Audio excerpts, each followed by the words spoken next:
Ahoy, hoy! Hey. Oh, look, we forgot the light again. That's It's becoming a new tradition. Hey there! Ta-da! Hi, everyone. How's everybody doing today? Ahoy, hoy, everyone! I hope you're having a good Sunday. We are, as usual, We were way in advance prepared, and then, of course, always right at the last minute. You know how it is, right? That last minute. It is always something. And you know what? I'll be right back. All right. What's going on there? Oh, yeah. He's stopping the computer from playing lovely music in the other room. That we'll get in trouble for having on our show. Yeah, or something exactly. like that. It'll get picked up and then we'll be in trouble. Anyway, so there you go. Thanks for joining us. We should say hi to people. Yeah, I do. I have the beard. It's true. The beard is back. See, that's what I said. It's the Sunday beard. Look at that. We're all untangled, too. Oh, very good. I love that story. All right, let's see. That's the sequel to Tangled. Untangled? Yes. Yes. Hey. Oh, wow. Look how bright we are. I'm like a mushroom cloud. Yeah, I'm here. not quite sure what happened. I was doing pretty good with the with our image there, I think it's our top light. I just have like shiny noggin. Oh, I see. Well, you know, we do our best. It's always something, isn't it? Well, I can say hey to everyone. Just turn down the top light a little bit. Hey, Fourth World Adam is here. Apples is here. Benjamin Dury. Tornado is here. TrickyBricks. Fan MKE. Hooded One. Insane Legos Fan. JMW Music. John Luttrell. Joshua Zender. Lisa Head. Oh my God, somebody popped in there too. Marilyn Parmley. Hi, Marilyn. Minifig Nick. Monica Berry. Moto is here. Mr. Elmo Man. Orange Bricks, Remy Baker, Rob Zaccardi, and the Zaccardis, I'm sure, as well. Hi to all the Zaccardis. Shane Levan, The Daily Brick, Wilfred, bonsoir. Zach Martinez, and Kim Zarachino. So, I hope everybody's having a good day today. It's funny, I know her name is Kim, but I think of Zarachino like Cher or Madonna, right? It's just like her. It's the name. Oh, the Jamie Bricker is here. Hello, Jamie Bricker from Canada. Welcome. And Joel's here. Would you, since the sun is setting on my head, could you take your special control panel? Oh, yeah. Let me see what I can do here. It's amazing, right? Flaring the camera. You know, I keep turning it down. And it keeps wanting to. That's all right. I can handle that. It keeps wanting to do its own thing. It's like inspiration. It's like I'm a light bulb with an idea over my head. Well, you do have lots of ideas. Oh, and Wilfred likes your "Kiss My Woof Woof" T-shirt. We always like Eddie Munster. Yeah. Yay, Butch Patrick. Yes, I got this in Atlanta as a as a find at at a vendor at a monster convention type deal. It was fun. Of course we go to monster conventions. Wow, you have giant keyboard today. Fancy style.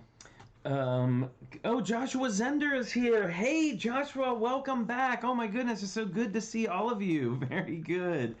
Wow. Well, we have a fun discussion today, too. We do. I guess we always do. I think it'll be really interesting, and I'm interested as we move ahead what you all in the chat have to think about all this, too.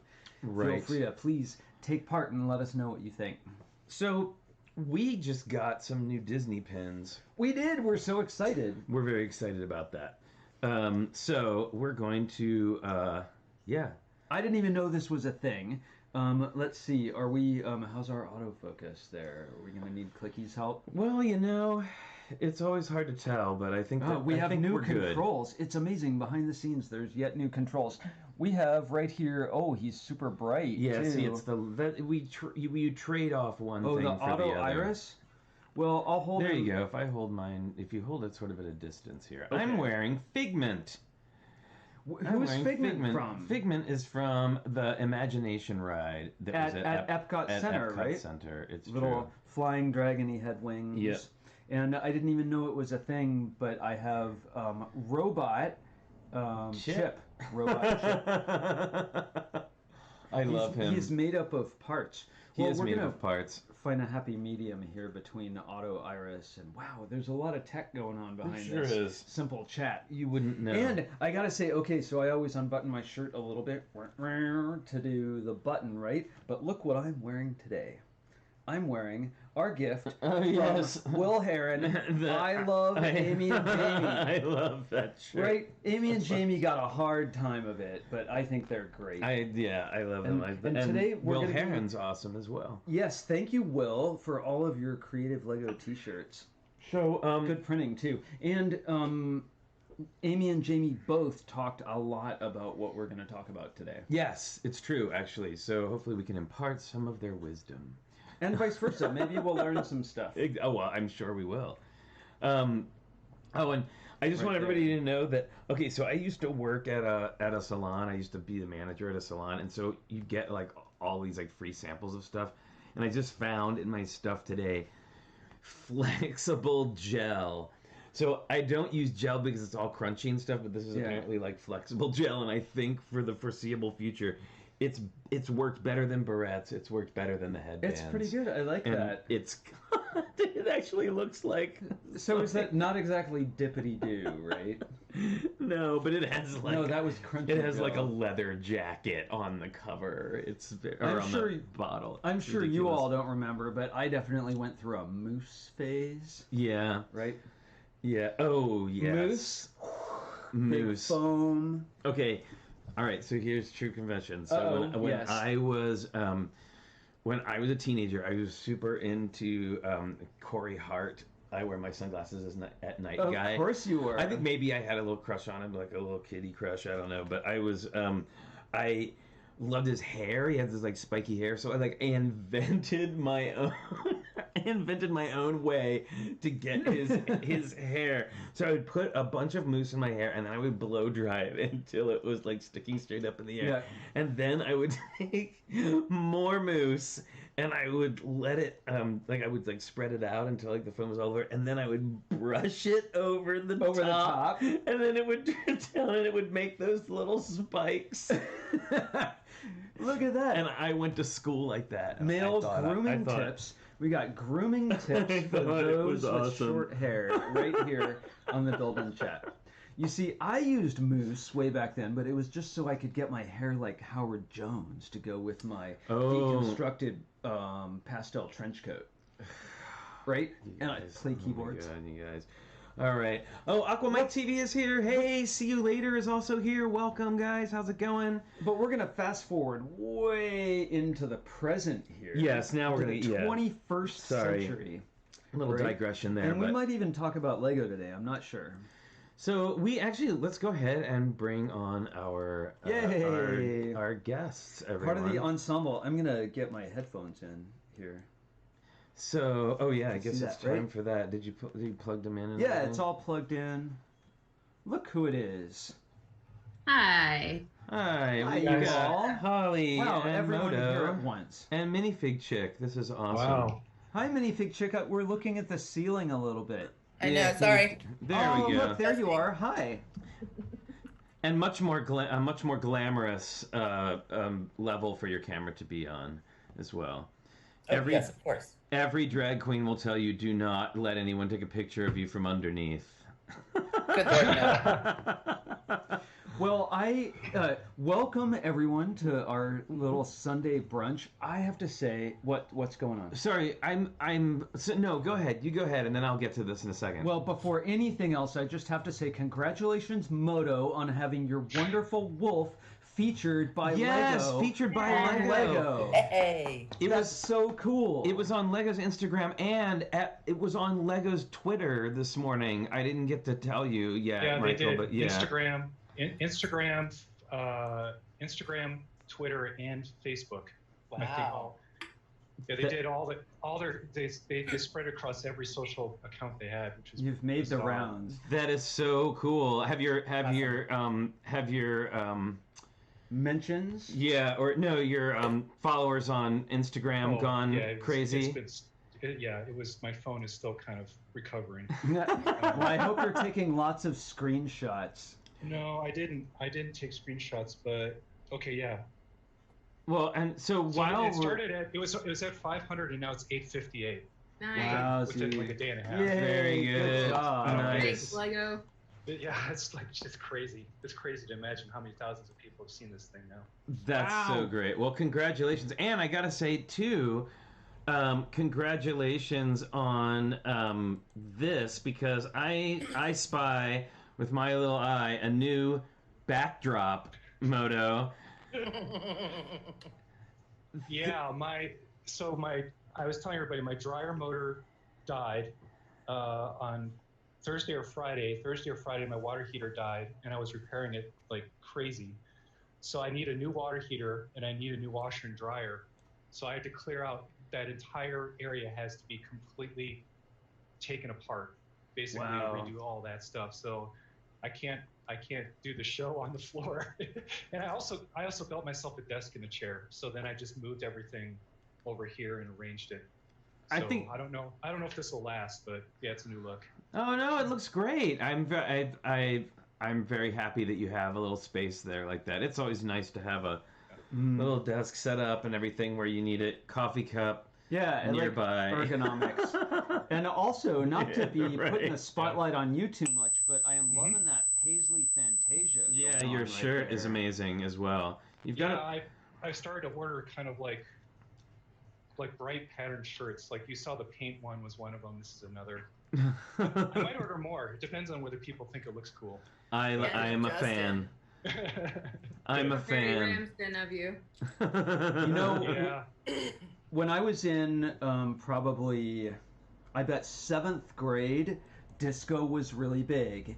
And my mom made for me a silver and purple paisley shirt with remember I was in 7th grade with an open neck to show my necklaces, my Libra pendant necklace. And I would go and I would do the hustle in that paisley shirt. You know, and the girls were all a foot taller than me, too. Oh my god. So I'm thanks trying for to imagine taking this. me back. That is quite an image. Thanks for taking me back to that. That's awesome. Wow. Oh wow. All right. Man, where were camera phones when you needed them? Oh, I know. Seriously. Purple It and was all silver. film and it was all very expensive. It would have been worth it It's though. true. That's priceless.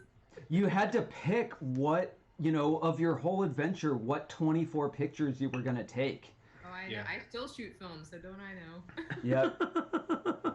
Yeah, I was lucky. I did photography from my high school, so we got to roll our own black and white film, and I could jam 36 in there and carry around 12, 14 rolls of film. Awesome. It's really a luxury. I change out film on the fly, just in a little black bag. Yeah, yeah. Nice. Wow. That was my first job in the film industry, actually. It was a film loader. And I would be in the camera truck on the way to job site.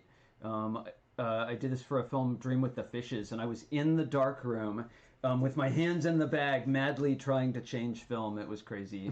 Yeah, it's gotten a lot easier though. I can tell you. We've got it easy now. And now we just press the go live just like- button. Just- I know.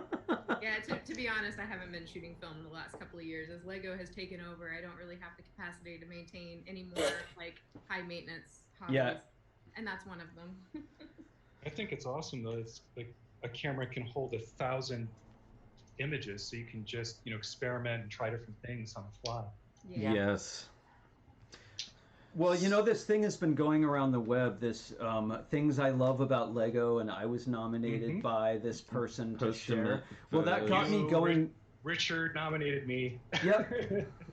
And I think I've seen Holly take part in that there too. Well, it got me looking through all the photos that I've taken about Lego in all this time, and it made me so happy to see my first little teensy MOCs.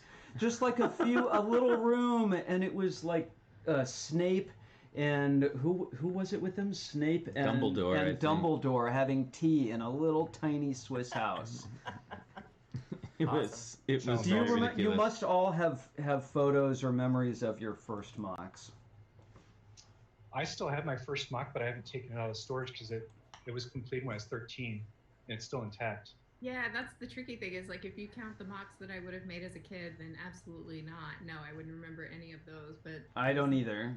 since I was an adult, I'm sure I've built stuff with the kids without really. I was never really good at documenting anything until kind of recently. So the only Boone brought it up in one of his AFOL spotlights because I think he asked like if I could find, it was I think the first time I was asked to like produce an image of like my first MOC. So I went like scouring through everything at that point. The only thing I could find was this castle that I had sort of mashed together from back in 2011. And I'm sure that wasn't like the first MOC, but that was the first one I actually had any photo recording of. So one of the so to the point of today, we were like discussing what would be interesting to talk about, with everybody, and one of the questions we get asked a lot is how do you come up with your ideas? Like, oh, how do you start building a MOC? I wouldn't even know what to do. Like, I only, I've only built sets, and we've definitely had a lot of people building for the build challenges for the first time, which I think is really, really cool. But sometimes, still people I know feel shy about building things or what they build. So, and how they build. So I just kind of wanted to go over like what is different people's kind of general creative processes that they go through when building an original model. We can like narrow it down even a little more and say, how do you start? Yeah, we have questions. Yeah, so, we prepared some questions. So that I guess that's the thing right there. So like, what is your, how do you start? Do you start by just sitting down and putting bricks together, or do you have an idea in mind before you sit down, or do you do drawings, or what does that look like for you, Moto? Oh, me? Okay. Yeah, well, this will be everyone, but yeah, we're just going in the order you are on our screen. I have a lot of different ways I come at it. For each of my large-scale builds, like the ones that take me hundreds of hours, those ones, I always try to learn it. It starts with me trying to learn a new technique, and then sitting there and trying to come up with a good story of what the model could look like in my head. And then, I just start putting bricks together. I don't pre-plan anything. I build it and iterate over time until it looks like I like it to be. And then I say it's done only when I really think it looks great to me. And I can't think of any other way to make it better. But I also have done the smaller builds, which were more of a challenge-based thing, where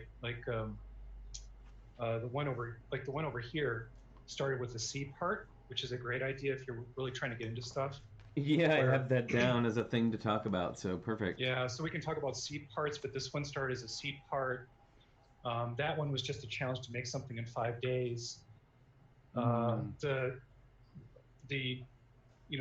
one that I submitted for this week, I've improved it a bit, but this one was kind of a combination of 3 challenges where it was, you had to be outside. And then, Richard, you wanted me to try a D10, which is a interesting shape to me. And then, brother from another brick. Uh-oh.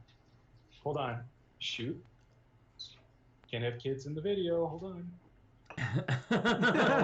Someone else go. Fine. Well, it's fine. I wanted to respond to one thing Moto said, and it sounds to me almost like the way he describes iteration in the big projects makes me think of chiseling a figure out of solid rock, except he's chiseling his piece out of a pile of bricks, just changing and molding and adjusting.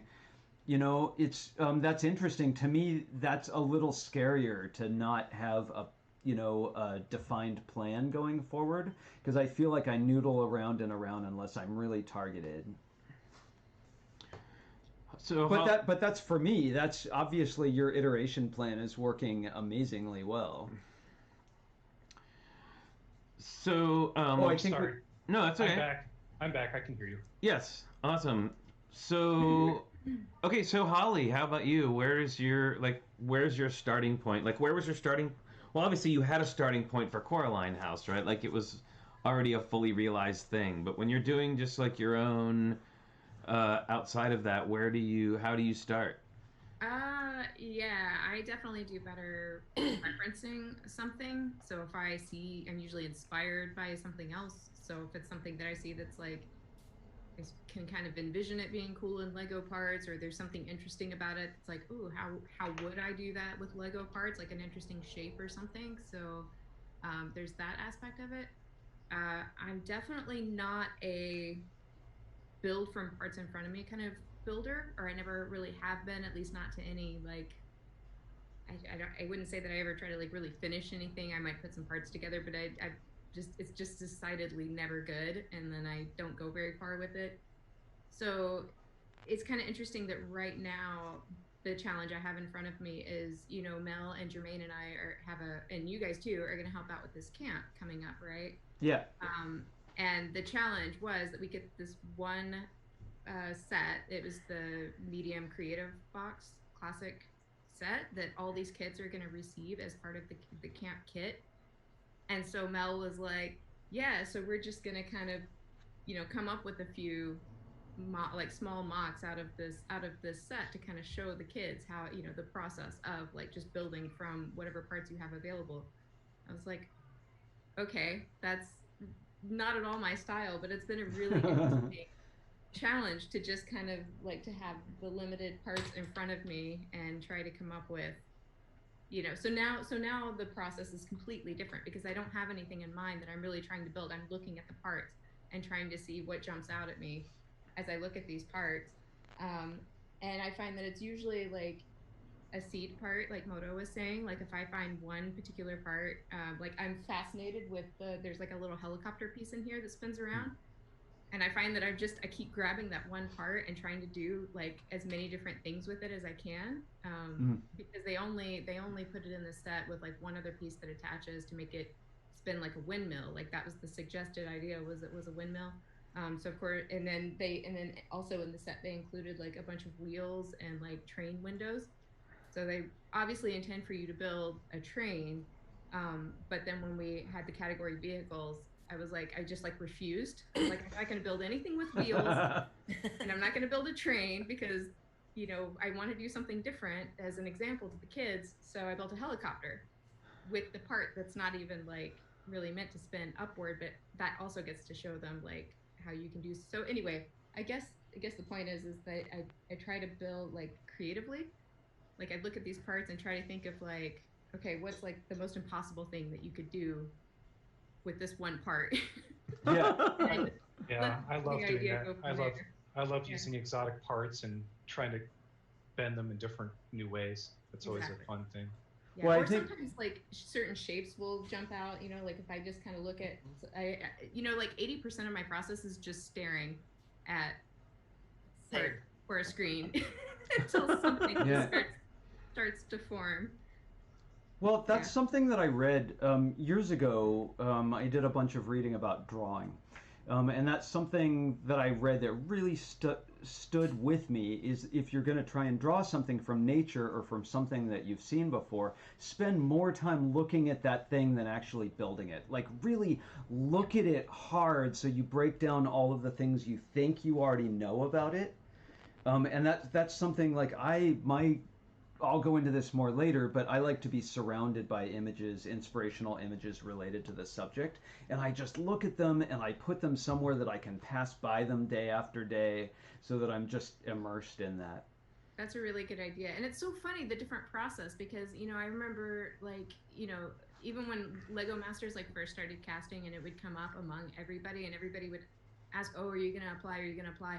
Like I knew right away, I'm just not that kind of builder. Like not having any access to references, just coming up with something like on the fly that like, here's an idea and here's the parts and run with it. I'm like, man, I would probably spend half that time just sitting there thinking, you know, like it's just not the way. I mean, I can if I need to. Like I've actually came up with, it was so funny. We did like a 1-hour conference call with like Mel and Jermaine.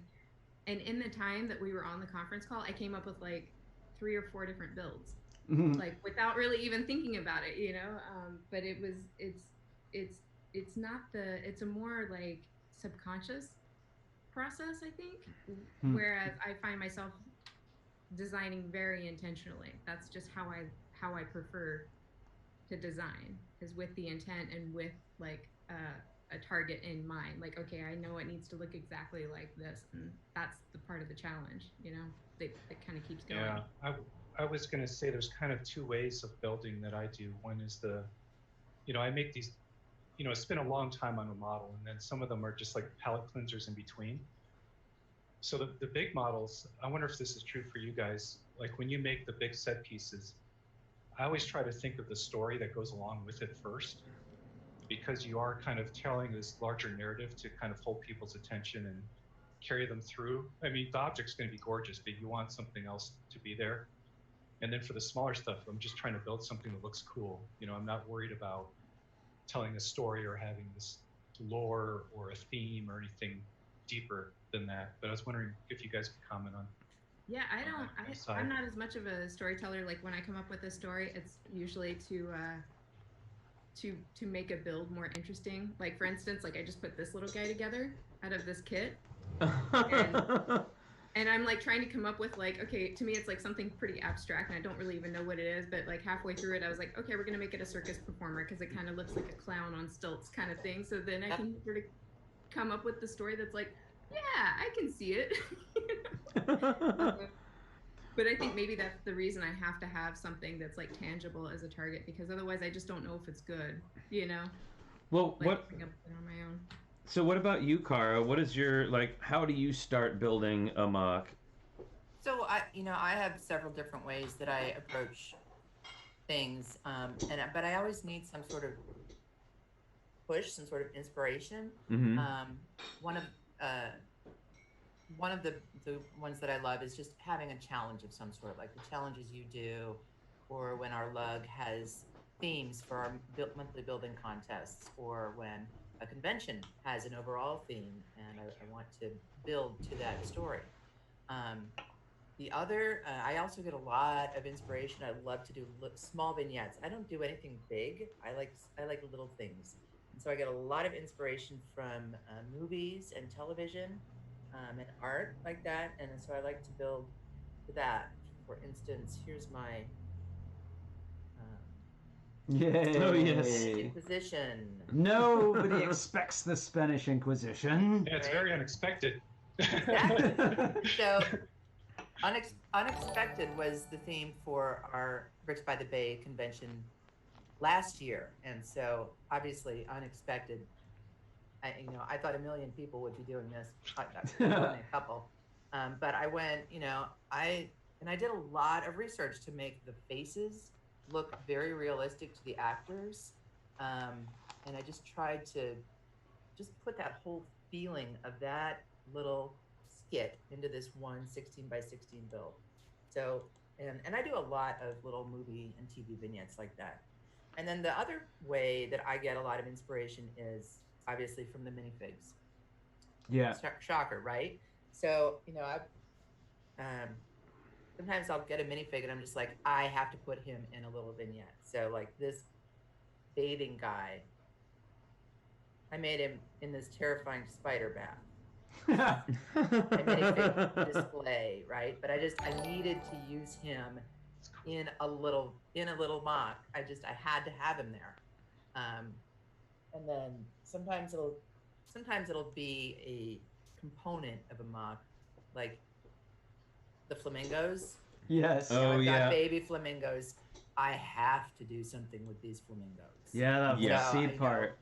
I'm just gonna they just sit there and I stare at them and it takes forever and I'll just noodle on them and then I'll put things together and then sometime 10 years from now it'll come together and I'll have my flamingo MOC. That's true. So there's like seed parts and then like seed figures. Right, oh, sure. Well, yeah, minifigures are a huge source, especially if you're somebody who enjoys building vignettes. Like, that's how I started off doing, and those I feel like are some of my most comfortable places to be, are those little, I don't do enough of them, unfortunately.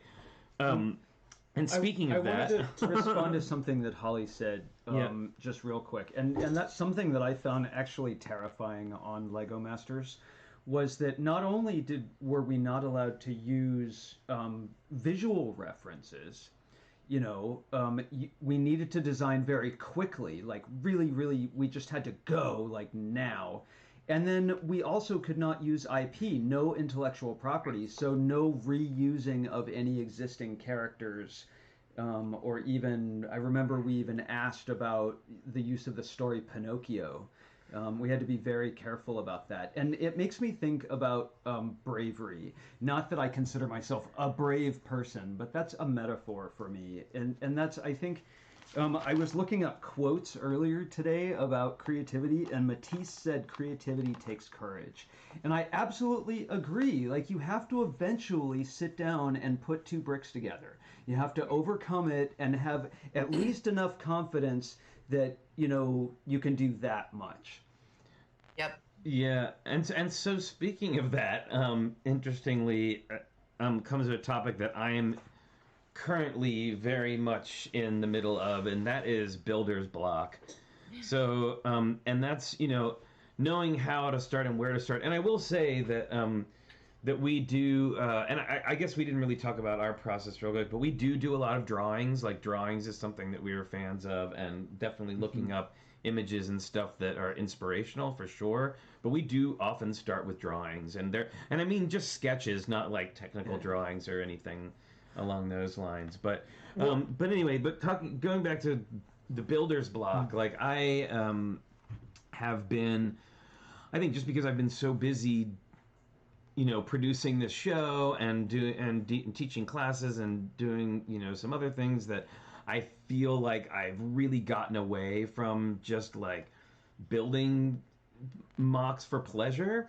And then when I contemplate actually doing it, I'm like, well, I don't even know what I would do. Like, I just can't even think of an idea. Like, I can't visualize anything. And that is something for me personally in my process that is hugely important. Like, my best MOCs happen when I get like this lightning bolt of inspiration that like that Alice in Wonderland MOC, the falling down the rabbit hole, that was just like a flash of inspiration. I saw the entire thing finished in my head before I even sat down to build it.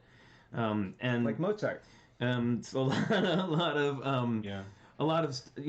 my stuff, like kind of when I built the or when we were building the castle for Treasure of the Snake Queen on the top, like we just started by building one building, and that's what that looked like, and in that color scheme, and suddenly it was just like, well, we created a style. Yeah, right? and I was able to visualize like each building, part of it, before I built it, you know, and that was great. So it's really difficult when you don't when you work that way and you don't have that lightning bolt coming, and it's like not even raining. It's like not even drizzling.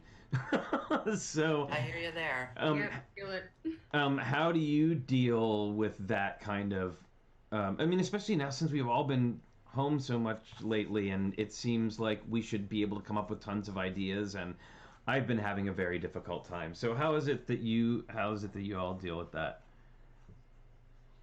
I do something else. I'll play video games or watch TV, or it's like I have to get away from the bricks for a while if I'm really struggling. And I think Asimov said something along those lines of, you know, you need that eureka moment, and sometimes you just need your subconscious brain to swirl everything about until you get that eureka moment, right? Yeah, exactly. Trying to force it just makes it that much more frustrating and unenjoyable. So same thing, you just sort of have to think about something else until it comes to you. That's just how it is. Well, Holly, you and Kara have. I'm sorry, Moto. Go ahead. Both you, Kara and Holly, have said that it has to do with the subconscious. And I was talking about being surrounded by images. I like this idea that even if your thinking mind can't quite get at it, that it's swirling around back there, and those ideas, almost like dreams, like they pop up.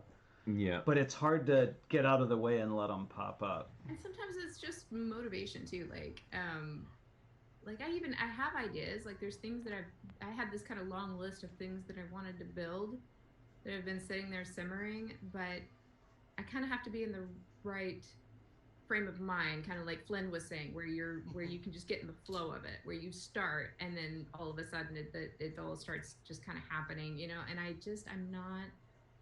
I'm not feeling like, and maybe it's just a sign of the times, I'm not prepared to like focus on that one idea until it's done, you know. And part of it is like not having convention, so I don't have like a hard deadline right now. I still feel like I can kind of push everything off until I have like a pressing deadline to help motivate me.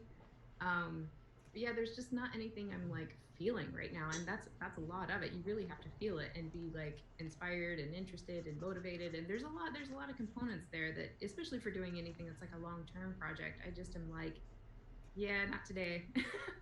not feeling it today, not ready. Yeah, that's kind of hard. Yeah, there's a few things that come to mind. One is we have a Lego game called Creationary, and it comes with a deck of cards of objects. So if anybody can get their hands or second hand on a game of Creationary, if you're first starting out, that can be a real fun way just to get a lot of objects out of the way. The other thing I do is, when I complete a mega build like the Wolf, I'm burned out, I'm toasted. So what I like to do is, my build space is a total wreck. So I spend a week or two sorting Lego. And when you sort Lego, it's very mechanical, and it's very much this mindful meditation practice where you're not focused on anything. So during those 2 weeks, I find that, weird ideas start popping up, or I come across an element that I forgot about that's kind of cool, and I set it aside, or, I make this bag of like really cool and interesting things, or little doodads will accidentally mash together, and I set them aside. But sorting can be one of those things where it's almost as if the act of doing nothing winds up being something in your subconscious mind. That's building sets. Yeah. For me. I do the same process. Yeah. By the way, you can get Creationary on Amazon for $125. Oh my gosh. Jiminy Christmas, that's crazy. Or Walmart has it for $150. Ignore my recommendation. I withdraw. It's funny because I totally stole from that. Like when we were talking about trying to set up like themes and categories, like from this creative box for the kids. I actually brought up Creationary. I was like, well, let's just kind of pick like the categories that they have there and use that as sort of an example, because there's like it's just like Pictionary basically. You have 4 categories. So there's like structure, utility, organic, and vehicle, I think, are the 4 categories that you have to build from. And then you get like a keyword. The most hilarious one that I played with my friends was a pizza delivery Vespa was one that you had to build. That's awesome. And people are supposed to be able to guess it, and of course they're little. They give you you roll a die, and then there's 4 categories that tell you what you can do. It's too bad. It's that maybe if you go to Brickset, there's a PDF version of the cards or something you could flip through. The parts are really generic. You just need they're generic. You don't need hardly any parts. It's more about the whole idea is that deck of cards and the fact that you can get all the little images and build something. I bet it would be easy to even just make your own, right? Exactly. Yeah, exactly. yes. Very easy. Just come up with a bunch of themes and use that little spin wheel thing, like we. Yeah, exactly. And just pick something. Well, exactly. I do want to mention that a lot of builders, instead of making their own theme, they build what they're fans of. There's a ton of Avengers, Marvel Studios fans, Star Wars fans. I mean, a huge part of the AFL community is building MOCs based on intellectual properties that they just enjoy. Well, so that brings me to something else. So I sometimes feel like I have a ton of ideas, but I'm like, oh, well, I'm sure somebody must have done this already. And then, of course, then you look it up, and then, and you're like, oh, look, okay, 35 people have already done it, and this one is, like, exceptional. Like, why should I bother? And I do, and then on the flip side of that, I'm like, I don't want to say, okay, I'm not going to look at anything, because then you run the risk of doing something, and then somebody else has already done it, and it's like, did you copy that person, or I don't know, whatever. I try not to look at other Lego creations of that, because I don't want to be influenced. I look at lots of other stuff. Really, I mean, people have different positions on that for sure. Oh, hey, I found another quote from Salvador Dali today that goes perfectly with this. Those who do not want to imitate anything produce nothing. It's okay to imitate. Don't copy someone else's work, but you can be inspired by someone else's work. Well, I think it ties back into photography too, because one thing I learned about doing photography is you can have 100 different people all in the same place photographing the same thing. Every single photograph is going to look different. Right. Like no two people are going to build the same unless they're building from a set of instructions. So it's totally fine if you build the same thing. It's just, it depends on what your intent is. Like, if your intent is to build something that's never been built before, then obviously it's important that you search and see if it's already out there. If the intent is to build something that you enjoy, that you like, doesn't matter if anybody else has built it, right? You're still going to build it differently. Well, okay, so I'll give you a really good example. I've wanted to continue my my Alice series because I've been obsessed with Alice in Wonderland since I was little. And one of the things I was waiting for was those flamingos. I was like, oh my gosh, I can see it already. I got the whole, the whole croquet scene, and then before they even came out here, Gail Spiller, who is one of my most favorite builders on Instagram, and I believe I've shown her feed here before, did this incredibly detailed, wonderful, perfect, I wouldn't have changed a brick in the entire thing version. And I was like, I'm done. I can't, that's not a place. And I adore Gail, and I even I kind of messaged her. I was like, oh man, I had an idea to do this, but you've just done it so perfectly. And I don't know, so I don't know. It's and especially when you are on Instagram a lot and you run a lot in the same circles and people follow the same people, and there's there's a group of people on Instagram, it's hard to want to try and, Yeah, you know what though? You might circle back around to it. That's kind of what I've experienced as well. I know right after I built the Coraline house, then naturally, I had already, or even before I even finished it, I had started designing the garden to go with it. Because I just thought that would be fun. There's just a lot of little pieces that I came across that I started, those seed pieces where I was like, oh, this would be really cool for Coraline's garden. Maybe not so much the house, but for the garden, this would be great. And so I started kind of setting aside parts and had that in the back of my head. And right about the time that I really started pulling a lot of reference and really starting to design it, then I think it was Buggy Burke was his username that published his Coraline Garden 2 ideas. Within a few months of me having posted the house, and suddenly I was not interested anymore. I had the exact same reaction that was like, oh, okay, somebody else already did it. I don't care anymore. But I think eventually, I can kind of see how I might go back and maybe noodle with it again, Uh-oh, we're getting a reminder. We're getting a reminder. Okay. Yay! All right, everybody. It is it's that time of the day. Here we go. It's Bobby's Wet Streets. Yay! We almost got all the cookies. Look! Oh, because we have beef jerky today, that's why. I know, it's beef jerky. Look, how exciting is that? He's wagging his tail. Beef jerky Sunday! Oh, hooray! Skittles! And the funny thing is, I can't tell Skittles apart from Moto's stuffed animal. I'm just saying. Okay. Good boy, what a good dog. Yay, thank you, Logan. Hooray, everyone. And peace out.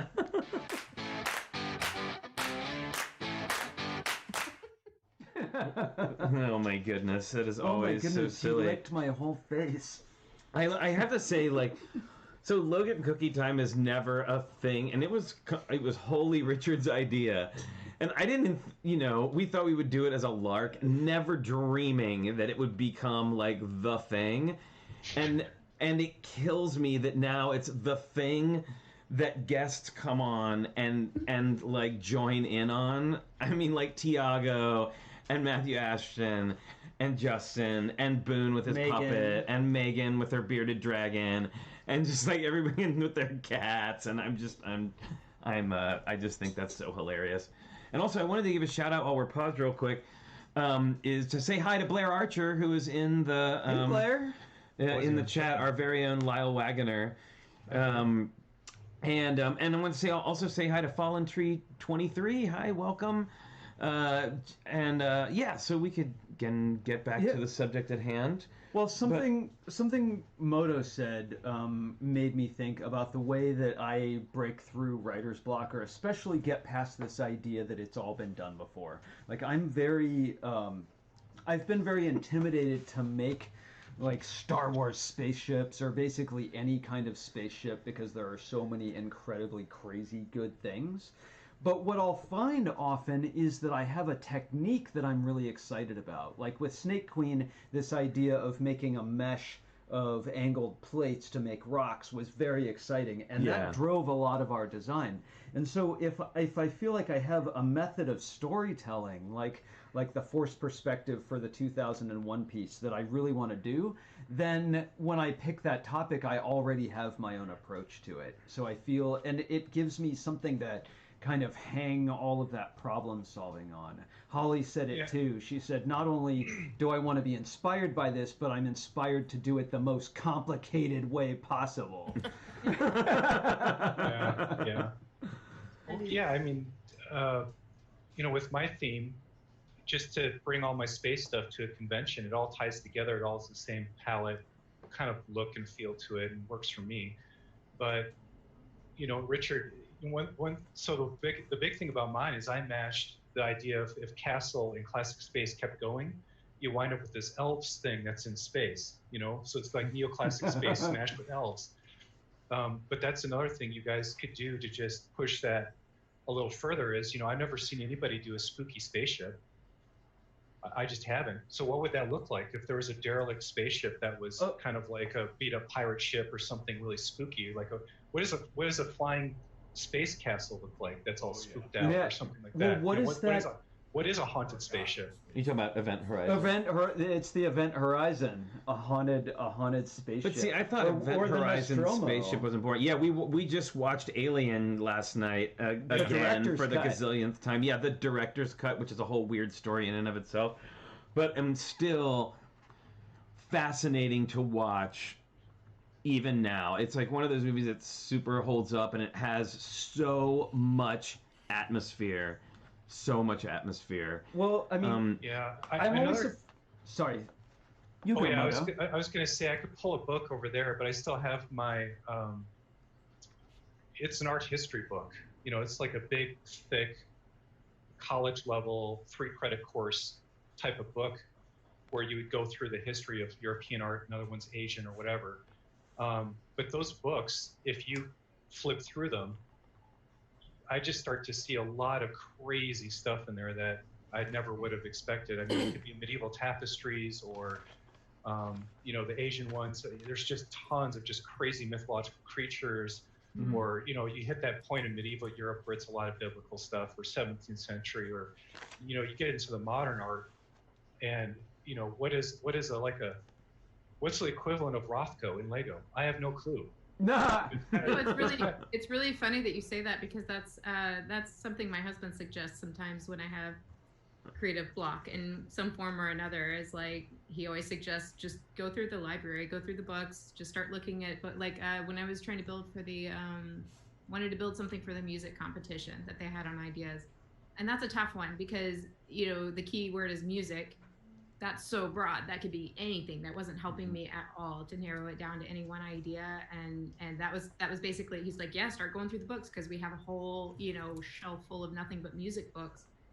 And I must have gone through, I don't know, like 30 books, and still nothing was really sparkly. Like, I had kind of a long list of ideas, but nothing was really like, yes, this is the one to really take off with. But I kind of went through those books, and there still wasn't any one idea that jumped out, but it helped sort of curate the ideas of, like, you know what I mean? Like, it's all sort of connected. And then I finally kind of went back to one of my original ideas and picked one from the list that I was like, you know what, actually, this may not be a bad idea, because I kind of realized, like, as I looked through the books, oh, these people were really interesting, and it kind of ties into that part of music history. And I think people might actually, like, be really into that. And so I kind of went back to that idea and started developing it. Yeah, well, it's literally inspirational, right? Like, it feeds to that whole soup that's going on. Yeah, I was going to say, you guys have so much memorabilia around you. Yeah. You know, what would it so Flynn, another thing would be, what would it look like if you made a lunchbox for Lego Ideas?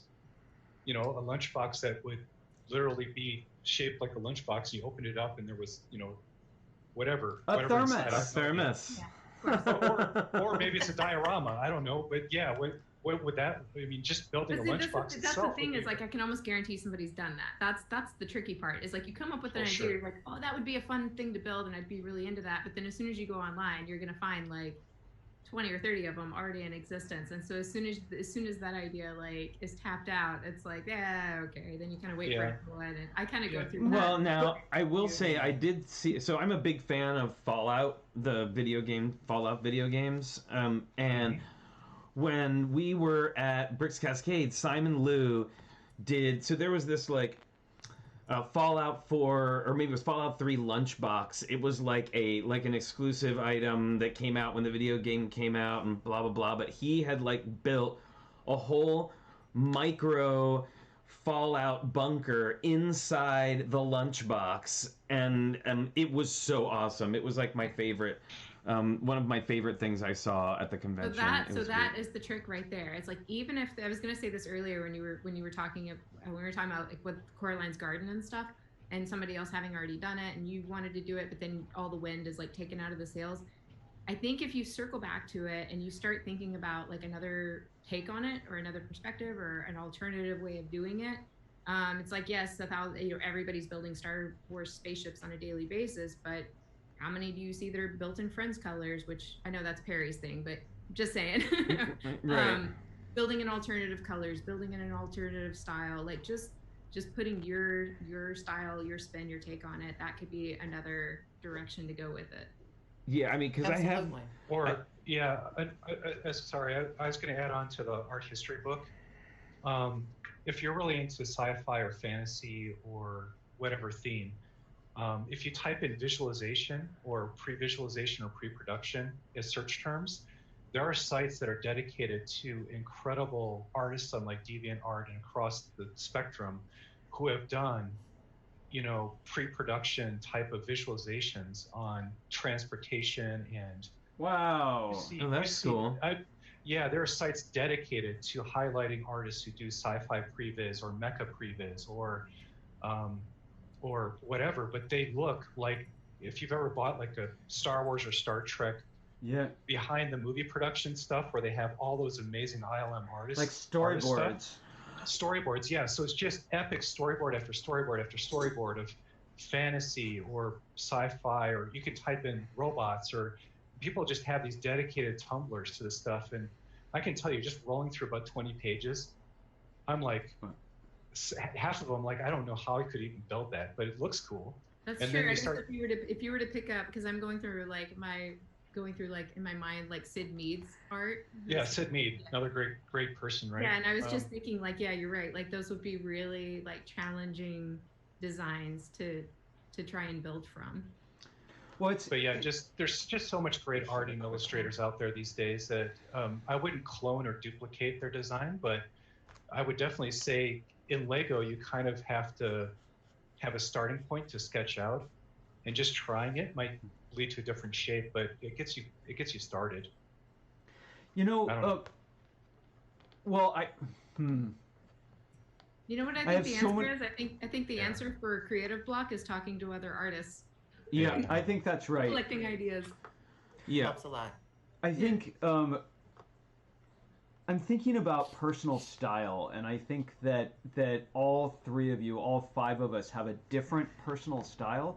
And a thing that really stands out to me about movies and all that I find so inspirational, like 2001 or Coraline, or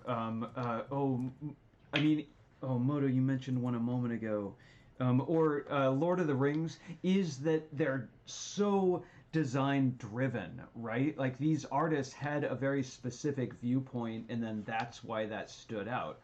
Kara, you work with jewelry and you work with mixed media. I would say, looking at your style, that mixed media and small details in dioramas are some of your hallmarks of your stuff. Do you think about your personal style, and is that inspirational for you? I know that's kind of broad, but I do think about that over time, and it's mostly through comments about my work from other people. Yeah, I definitely sometimes think about, especially the mixed media, because it's pretty uncommon in the Lego community.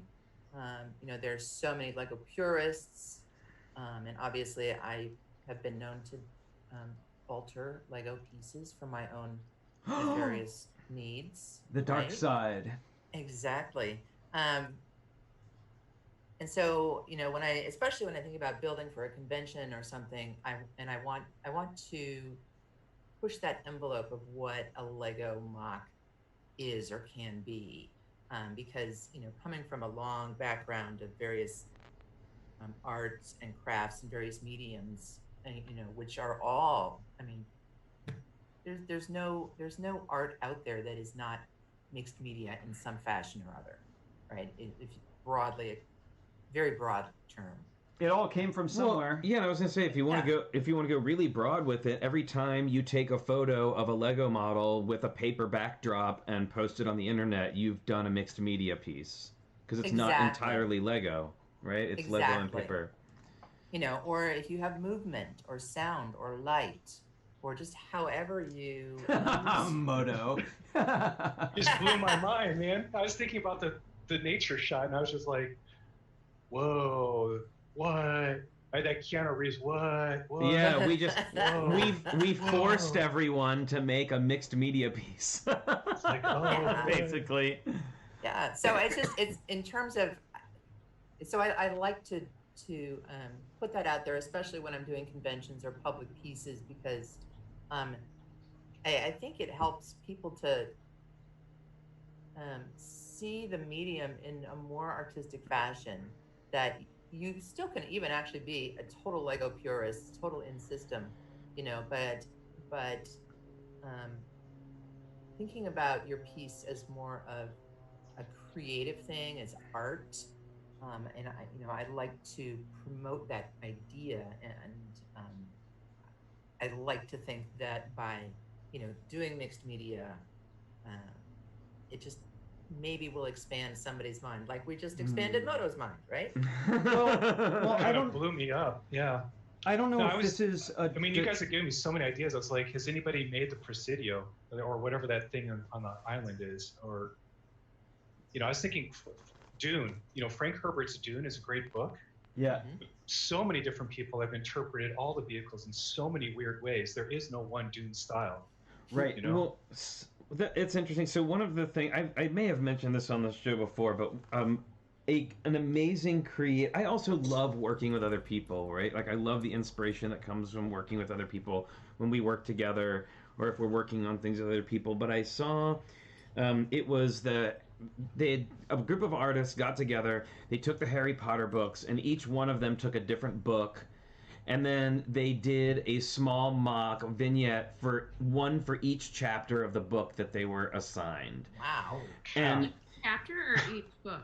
Each chapter. So one artist did one book. So, I'm doing this one. And they created, chapter 1, here's a little vignette. And they were 8 by 8. But highly detailed. Or 60, but highly detailed and photographed beautifully. And I thought, what a fun... and that was actually an idea that somebody was mentioning earlier about Alice in Wonderland, the book. I was thinking about spinning off that idea and doing a series of Alice vignettes based on the chapters of the book or whatever.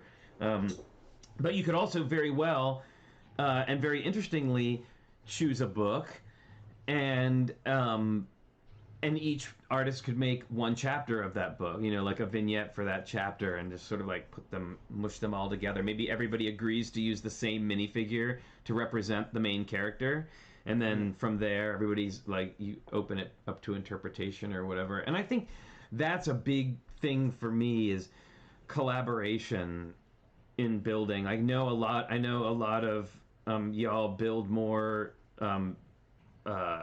Solo? Yeah, solo. Yeah. But most of our heavy duty building experience is all stuff that we build together. Now we don't build everything together, like and we build different things when we build separately. Yeah, I mean Richard's Mars rover, I had zero to do with that. He did an amazing, incredible job with it, and I was, that was like his thing. So I'm just interested in. Have you done collaborations with other people in some way, like whether it's like at a convention, all building to a same theme? I know, Cara has you have experience with that through our lug, and because our lug does a train layout every year, and I don't know if other lugs do stuff like that, but that's a thing. So Moto and Holly, have either of you done any like sort of collaborative projects? And how did you find that? Can you go first, Holly? Because I'm thirsty. Apologize. Yeah, I haven't really done much collaboration. The only collaboration I've done so far was we started collaborating on a project that never came to fruition. We may still eventually do it, but I don't know what happened to it. I think there were just too many people involved, and it was the kind of collaboration where like you really have to all like work together to build the thing. Right. And that's very difficult to kind of keep going, especially without any one particular person like taking a lead, or it's just kind of all over the place. But so since then, I think the only thing I actually participated in, and only barely, was the Dream Bunker collab at Bricks Cascade. Which was so awesome. Yeah, I like that idea. I really like and like you said, like with the Harry Potter idea, I really like the idea of like each person kind of just building their own thing, maybe to like a certain standard, and then bringing it all together. I love that. I love that, and it makes me think of when we were doing theater, and I love doing plays and everything that it takes, like all the details entailed in getting a show done and what it takes to put it on. And now, in my advanced years, I really started to fall in love with like the variety show sort of format where everybody does their thing at home, they practice their number, they do whatever they're going to do, and then we all show up and we put it together and it's a show. And somehow, because we all chose the same theme, somehow it all just kind of seamlessly goes together and works really well. And Brickanista was bringing up Micropolis is an awesome way to collaborate with people in that way, where you kind of do your own thing, you build to a standard like the bunkers, and then and then once you can put it all together, it's like seamless. No matter how far someone goes with their particular piece, like in the Dream Bunkers, there was some really like cuckoo pants, like really crazy stuff in there, but it still worked with all of the other things because it was built to the same size, same walls, and it was in with all the other ones. Yeah, I wouldn't mind collaborating. I think it's just that I already have such a long list of my own individual projects that I want to do that I'm pretty sure like nobody else really wants anything. That's another tricky question is like anyone wanting to collaborate with me feels weird. Like I had one person that wanted, that was like kind of giving me unsolicited, I don't know how to put it, but it's like they were giving me unsolicited input on a project that I wanted to work on. Got it. And I was a little bit like, whoa. It's very like my own projects, my own like things that I want to build, and my own ideas are very like near and dear to me, and I don't really want to share them with anybody until they're like done. Maybe that's weird, I don't know, but it's like writing a book or something, you just don't want to like, it's just your own kind of internal processing, right? Yeah. So I mean, I would like to collaborate with somebody, but on something that's not like mine, if that makes sense. It's like what we did with Boone and Perry on Ewok Adventureland. It was like their project, and they assigned us a portion of it to complete. And to a large degree, it was still that kind of like, yes, we had a couple of like collaborative meetings with Boone along the way, but he was pretty much just, you guys do your thing, like do what you want. So there was still that element of like, we did our thing and then we came and brought it, and after 2 days. On your side of that, I think I would have a hard time delegating. Like I would love to participate. Like if anybody was building anything and they said, "Oh, we'd love for you to help out," I'm like, there, 100%. Sure. What do you need? When do you need it? Like absolutely. But if it's like my own project and my own idea, I'd have a really hard time delegating. Sure. Unless I was like scaling up to some ridiculous, which that was actually a pretty ridiculous scale, that project they were working on. So maybe that's where you get to the point where you're like, okay, here's my portion of it, and I want to expand it. Does anybody else want to participate? I think there's also the aspect of everybody. You guys understood each other's styles just by being on the show and building next to each other, and there's this. You guys really were family, and there was a great trust that whatever was going to be there would be delivered and would be trust great. Is so it important could be this there. Great piece. For me, I don't. I can't do a lie, so I'm going to say this. I haven't collaborated with anything in a public show, where I've built something with the intent of it being together with others' pieces. What I've done is, like, I have a car from a TV show, and it doesn't go with any of my space stuff, so I always lend it to a friend to display in their modular city layout, because it just fits right into the street and it looks great. Or doing a piece here or there, like I did a little microscale version of my first MOC, and I brought it for the microscale build, but I didn't do a microscale building. I just added little tidbits here and there. One thing I'm interested in is, participating in that thing where it's more open of, here's a theme, now build to that theme and we'll put all of our stuff together. So that's why, I wanted to get a Fab Max character and put some sort of vehicle together for Mark Krushenk. I think that would be a collaboration that I could work on, where it's not like my piece has to meet certain dimensions to be integrated in. Got it. Also, my stuff looks so weird. I'm afraid that if I did a modular and put it in the block, I think it would look way out of place. It'd just be this weird thing that would stick out and I think that's okay though. I not think in a good way though. Totally okay. Yeah, I think we should allow that, because I've seen that time and time again where there's something that totally stands out, and I never think that that's a bad thing. Oh yeah, but absolutely. if I did like a futuristic space city in a modular layout, I think it would just look really. It would look Lego. Totally it would be great. Yeah. Awesome. Yeah. Okay. Maybe it's something to think about. So I'll have to put that on the list. Is what would Moto do with a modular layout, right? So I don't know. Yeah, that's what we do. This is how I get ideas. Is I've never done a modular. Right? I don't have that skill. Check, tick, tick. It occurs to me that maybe Flynn and I work in a different way from a lot of people that we know. I mean, we know Charles and Adrian Esseltine collaborate heavily in their works together. And I see two of my heroes, J.K. Brickworks, collaborate heavily on their stuff. But Flynn mentioned earlier that we do drawings, and I've always done drawings for my art, but one of the main reasons we do drawings is so that we can get inside each other's head. Because it's very difficult in words to talk about a silhouette or balance in composition without that. And I find... If I was going to collaborate, there would have to be a drawing, and there would have to be certain dimensions, at least size-wise.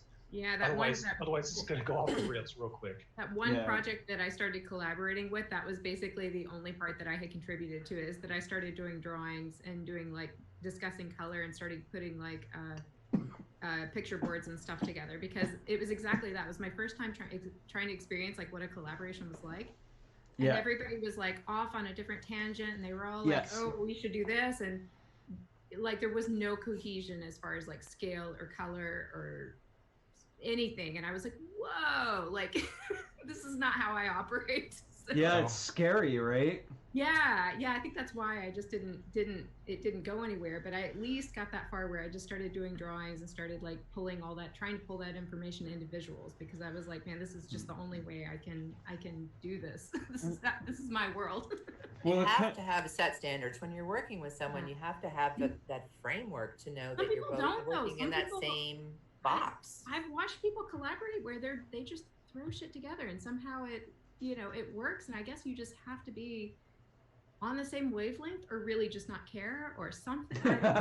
Also, yeah, I mean, for Holly, it's just the style of building you're used to. Either it meshes with someone well or it doesn't. Like, yeah, if you're a very much the structural thinker like you are, I'm the a planner you control are. freak.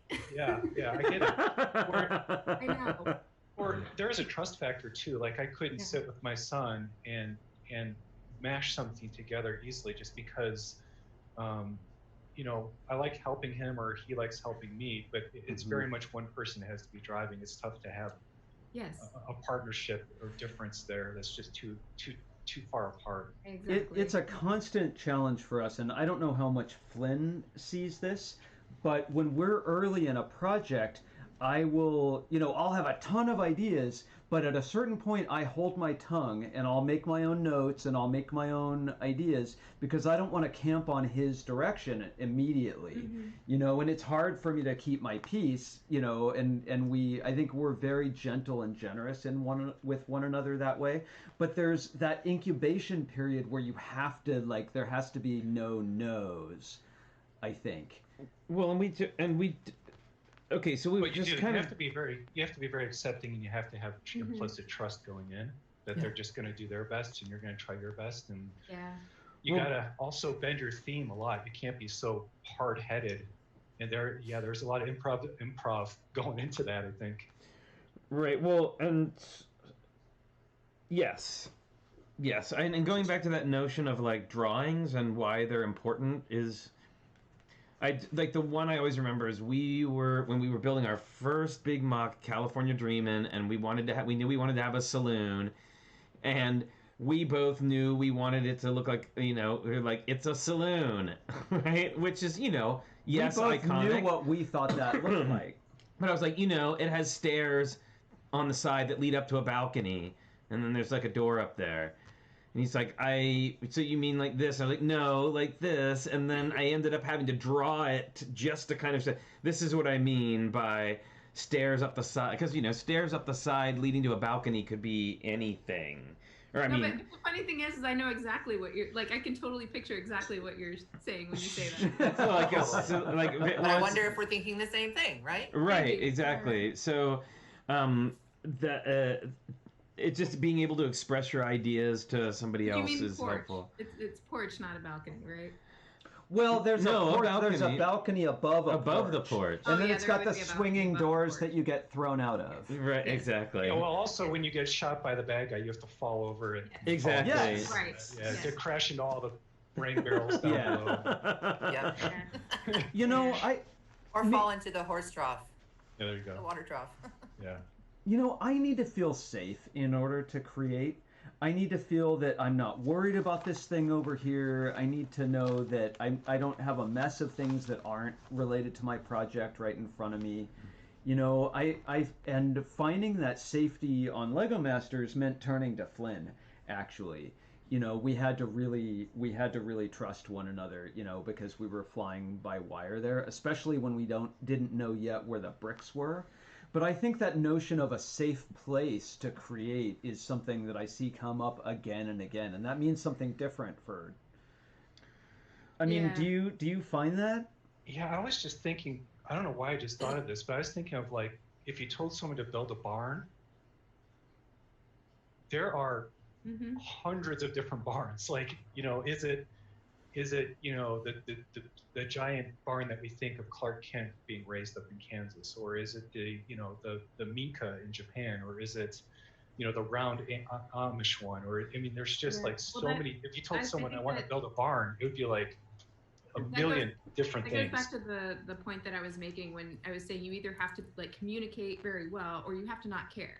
You either have if you have an aesthetic in mind and you're delegating and you want somebody to build the barn, you need to somehow communicate to them exactly what the style is or what the size is or what kind of barn you want them to build that is cohesive with the rest of the design, or you have to not care and be accepting of they can build whatever kind of barn they want and bring it to the table, but that still needs to be communicated. Oh yeah, for sure.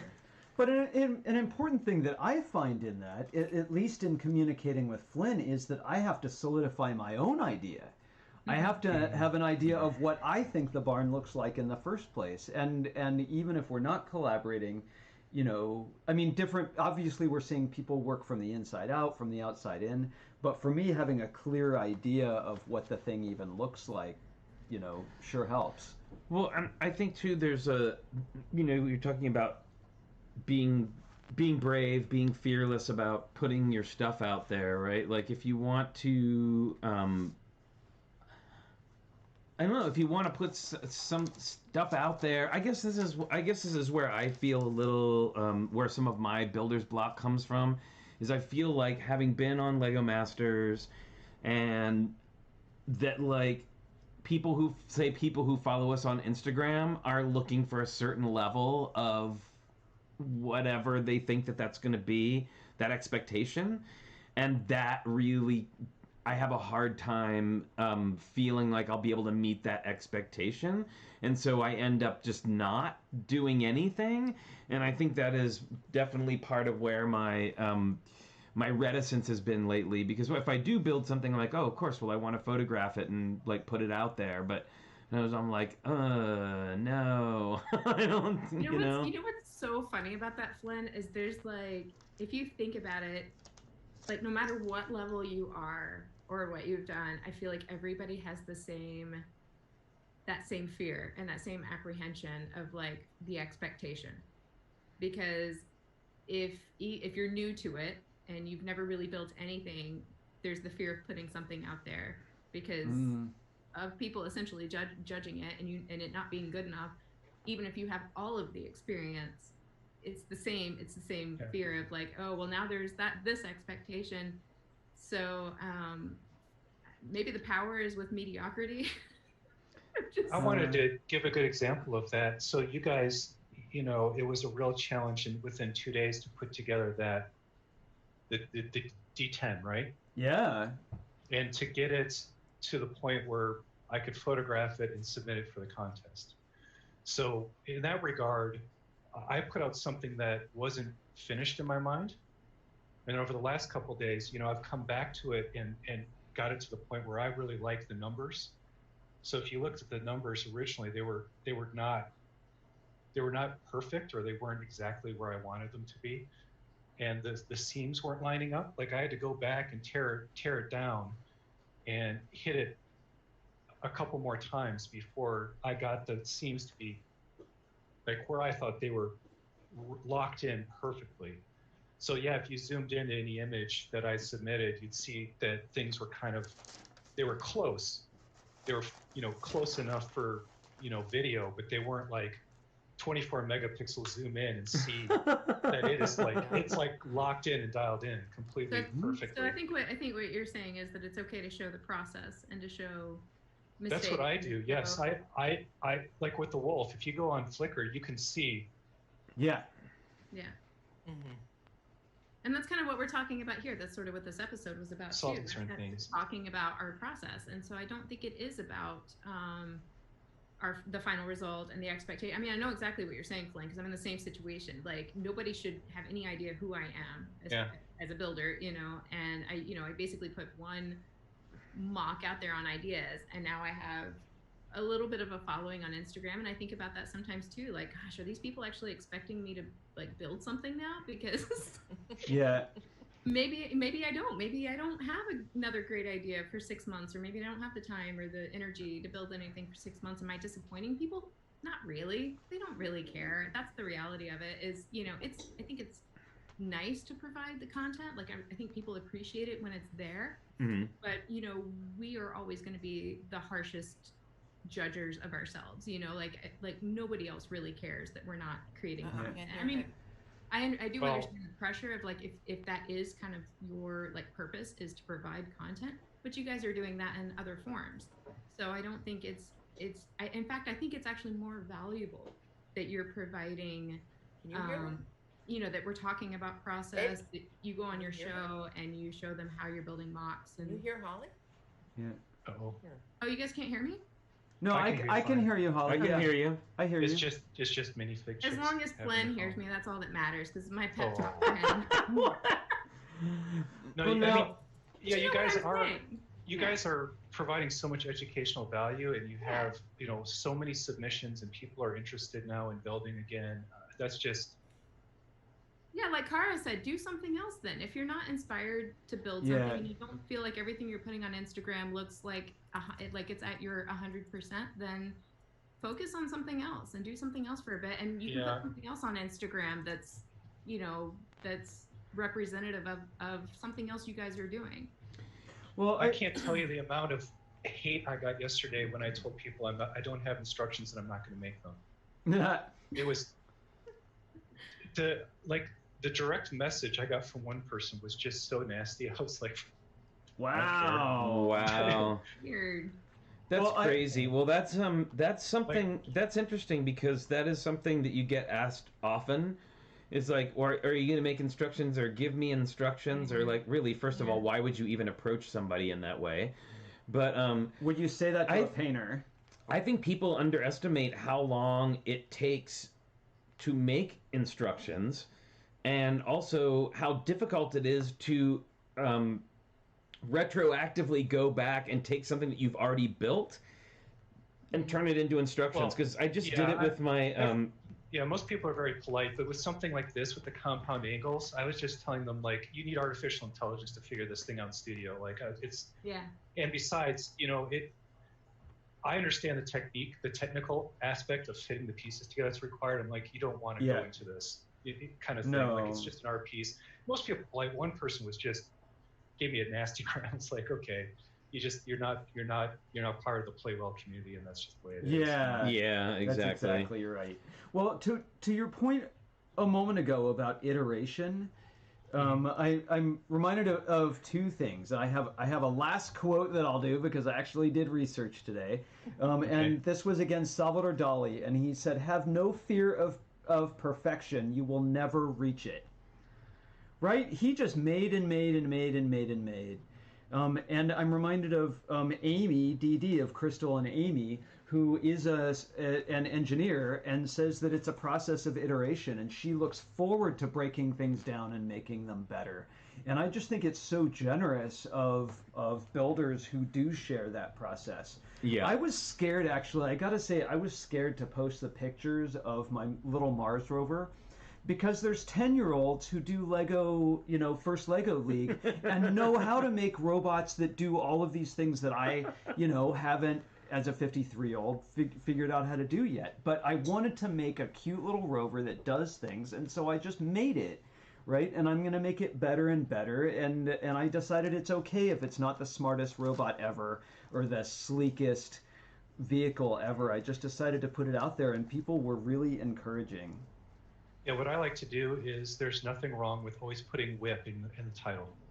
Yeah. Well, and I think work in progress, right? Work in progress is huge. It gives me that little bit of mental ability to say, yeah, if you don't like it, or if you just understand it is a work in progress. I mean, it's not the final shape or form, or I'm not happy with it either, but maybe there's something that you like going on, or maybe it gives you a vibe and you do something different. That's cool. Yeah, maybe I'm just a little more selfish, because I don't really care what other people think. Is sort of my process as far as what I share with people is like, I probably don't share enough as part of it. Like it takes like a certain amount of consciousness to be like, oh, I should post this and show it to people. And sometimes you have to think about why you do that. Are you doing it to show off, or are you doing it because you think it will inspire somebody, or are you doing it because it's just to show that you are making something or what you're doing? I mean, there's lots of reasons that go into why we share our work with other people, but I don't think anyone is and it's fine, like, to get feedback. Like, I certainly want critique and comments and things like that, but I'm not really, like, I'm certainly not sharing anything for other people to essentially judge it. And I don't think most of us... No, I do, because I have such a horrible memory and sense of time. I need the photography and the timestamps to compute how many hours, because you always get asked, how many hours did you put into that? How long did it take? How many pieces are in it? Can I get instructions? Well, okay, let's set aside the instructions. But yeah, the only way that I've learned after my first MOC, the only way to answer, like, how many hours and how long did it take, was to start taking photos from the beginning, and Also, I like to rewind and show the evolution of it because, I go, by the time it's done, I look back and go, man, that first draft was really bad. Well, photos actually give me more confidence that I can take parts of it apart to make them better. That too. If it's a complex mechanism or shape, I don't want to take anything apart because I might never get back here. Or if it explodes in your hand 10 minutes before the public is going to walk into the convention center. Yeah. So for me, the photography really, because there are no instructions, the photography for me really is the saving point in your game. Yeah. Like if you wind up dying on that level, you need to roll it back, and the photographs give you that ability to kind of rewind and get it back to where it was. Well, so essentially, we're all documenting, and we have to kind of keep that in mind as we're publishing things for people and showing people our work. That it's all documentation. It's not a matter of presenting something as polished or finished or as the best thing I've ever created. That should never be inferred. We're just documenting our process. Sure. Until it's final, then I put the photo backdrop. I think of Richard's lighting techniques. I think of like this, the exact right angle of, and all that photography starts to go in there. Then it's time to make the archival photograph. But until that point, it's like, here's a thing. I still see that as part of the process, though. It's all a process of us growing and learning and getting better. So I don't think you could ever present anything as if like, okay, this is it. This is the best thing I've ever done, and I should never create anything more from here on out. Well, and by the way, I would say it's too bad we don't have conventions, because the only real way to see some of these pieces is in person. I've been told that my photographs look really well, but every time the Denluck members see something in person, they're like, I saw the photographs, but dang, dude, this looks really good. No, I just wish that I could see your stuff in person, or Holly's stuff in person, or when the time's right, because really seeing the models and actually being there is really, I don't know what to say. It's like seeing famous work of art in person is so much different than just seeing it in a book. Well, it's a three-dimensional medium, right? And we're seeing it most of the time two-dimensionally. But being able to walk around it and see all of those things change form, I think is... I don't feel like I experienced that in video of pieces either. No, not at all. Like the video of the Snake Queen doesn't do the original model justice by any stretch of the imagination, but it's still an amazing video. It's a really it's a great video, yes. And I'm grateful that I was able to see it so. But Lego. I was just going to say, Lego is, we talk about this creation stuff, but Lego really is an interactive medium where. Yeah. I just remember I went to the Rodin Museum in Paris one time, and, I'd seen pictures of his work, and, you hear about the Kiss or this, that, and the other. When I turned the corner, I saw the Kiss in marble in real life. I dropped all other, this is the best artist ever, and went, that's the one piece. That is the one piece. If anybody asks me, what is the best sculpture in the world? It's going to be Rodin's The Kiss, because I turned the corner, it looked like people had been melted out of wax. It looked like people were literally covered in wax. It was so freaking realistic. I couldn't wrap my head around how it was made. As we're talking about all these great artists too, we have to remember like how much time they spent on one piece of art. Well, sure, years. Yeah, exactly. They'd spend years on one piece of art, and for all we know, they could have taken long breaks in between them. It's fine for a great piece of work to be few and far between, or like trying to create that second, record album. Like I think it's a universal challenge for any creatives to try and like meet their own expectations or the expectations of anyone else. That's always going to be the challenge. Well, I think for me, just knowing that something was going to be 100 to 200 to 120 hours, that's where it's kind of like you start to hit the wall of it's going to be a grind until you get there. Yeah, and this is supposed to be a hobby, right? Like, well, I think, but it's a hobby, but it's also our art. Yeah. Right? Like it's how we express ourselves and how we. I mean, for me, my entire life was defined by theater since I was in kindergarten. Like I've done theater. Like there was only was only ever a few years where I wasn't in some kind of show or in like 4 shows a year.